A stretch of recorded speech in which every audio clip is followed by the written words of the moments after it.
how to fit this smaller image to the canvas size of that larger image inside Photoshop 2021. So come here and select the first tool, that arrow move tool, and grab this image and move it to the top left corner. Luckily it's snapping there, so we can align those 2 points. And with that selected, move tool, either check this show transform controls, and now these points are available, you can grab them, or if it's not checked you can press Ctrl T on the keyboard, Ctrl T, and it's also letting you transform the image.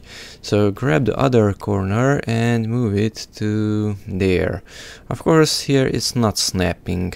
To make it snap we should press the Shift key on the keyboard, Shift, but Shift is also introducing the problem of distorting the aspect ratio.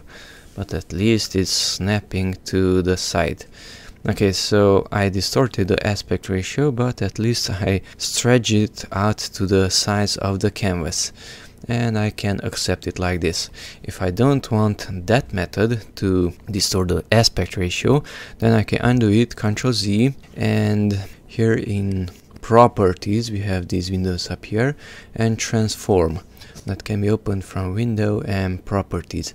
So with this selected, the flower, at Transform I have 1920 as width and 1200 as height. If I go to the other one, that is not shown there but it's shown here, 3840 by 2160. So this is larger and the first layer is smaller.